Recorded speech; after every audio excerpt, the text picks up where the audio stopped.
بالकुल 48 साल हुकूमत की है औरंगजेब ने। 48 साल में अगर वो हमारे हिंदू भाइयों का कत्लेआम करता तो कितने कर लेता। रह जाते हमारे हिंदू भाई।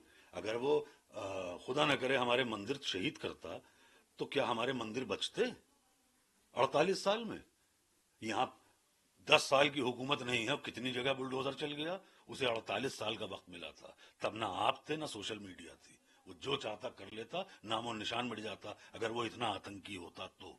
एक बड़ा अहम सवाल इस बीच आता है कि इस मामले को लेकर के अबू आसिम आजमी जो है उनके ऊपर तमाम मुल्क में जगहों पर मुकदमा लिख दिया गया।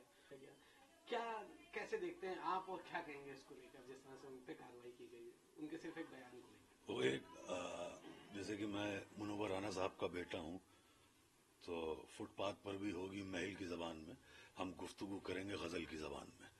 तो एक उस्ताद शायर का शेर है, उसमें गज़ल का एक मतला है कि जो इस हालात पे है अबू आसिम साहब पे, जो आप कह रहे हैं कि मुकदमे हुए और ये वो, तो उनका शेर है कि शायद ये ज़र्फ़ है हमारा जो खामोश हूँ अब तक, वरना तो तेरे ऐब भी मालूम है सारे, और हर जुर्म मेरी ज़ात से मंसूब है इतना, क्या मेरे सिवा शहर में मासूम है सारे। सिर्फ हम ही निशाना बनते हैं, हम तो कुछ भी कर दें बुरे हैं। भाई मैं कह रहा हूँ औरंगजेब खराब था, मैं कह रहा हूँ कि एक अच्छा भला आदमी वो था बहादुर शाह जफर, वो भी खराब था। हम मान लेते हैं अलाउद्दीन खिलजी भी खराब था, ये भी खराब निकले। बाद में ये जो और भी लोग आ गए सब खराब। हमारे माफिया बदमाश जो निकले, जो उनको जिताती रही पब्लिक, वो आज आसानी से घूम रही है, सब खराब। जब मेरे वालिद मुनव्वर राना खराब हो सकते हैं तो फिर तो ये लोग तो बहुत बुरे हुए हैं भाई। ये तो मतलब मेरे वालिद की क्या गलती थी? मेरे वालिद की ये गलती थी कि वो गोडसे के दौर में गांधीगिरी कर रहे थे। तो हमारा तो सिर्फ ये, हम तो ऊफ भी कर दें तो बहुत है। हम तो ये मतलब हमारा हाल इस वक्त ये है कि आप मेरा गला दबाइए और मेरी आंखें भी बाहर ना हो, कैसे मुमकिन है? आखिरी सवाल रहेगा, बड़ा अहम सवाल है कि जिस तरह से आज के दौर में 400 साल पहले, 500 साल पहले या 200 साल पहले जो पूर्व में चीजें हुई उनको बार बार कुरेदा जाता है और उन पर सियासत कहीं ना कहीं आके ठहर जाती है, उन पर चीजें बेस बन जाता है। मौजूदा वक्त की जो स्थिति है उसे सब भूल जाते हैं।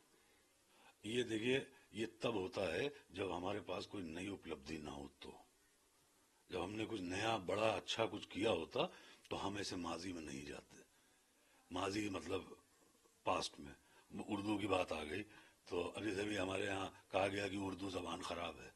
अब बताइए साहब, फराग गोरखपुरी इतना बड़ा शायर, रघुपति सहाय नाम था उनका, उनका तखल्लुस था फराग गोरखपुरी। मैं आपको बहुत दिलचस्प वाकया बता दूं कि फराग साहब की बेटी के लिए रिश्ता देखने कुछ लोग आए, तो जो लड़के वाले आए उन्होंने कहा कि वो तो फराग साहब से, उनका तलफ़ुज़ बहुत ख़राब था, मतलब प्रोनंसिएशन। तो वो फराग साहब से कहने लगे, लड़के के बाप, उनके वालिद, कि अच्छा तो आप शायर हैं? तो फराग साहब ने उन्होंने देखा, कहने लगे तो आप कब से शायरी कर रहे हैं? फराग साहब का और मूड खराब हुआ। तो कहने लगे फिर कोई गजल सुनाइए। फराग साहब कहने लगे, सुनिए, आपका रिश्ता आपके लड़के का मेरी लड़की से हो या ना हो, लेकिन मैं और देर आपको अपने कान में पेशाब नहीं करने दूंगा। फराग साहब कहते थे, प्रोफेसर थे रघुपति साहब, फराग गोरखपुरी।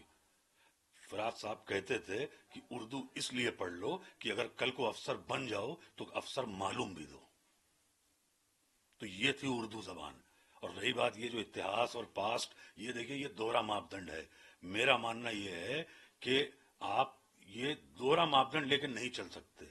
आपको मुगल से नफरत है और मुगलई पसंद है, तो ये मेरी समझ के बाहर है ना। फिर आप मुगलई भी बंद करा दीजिए पूरे मुल्क में।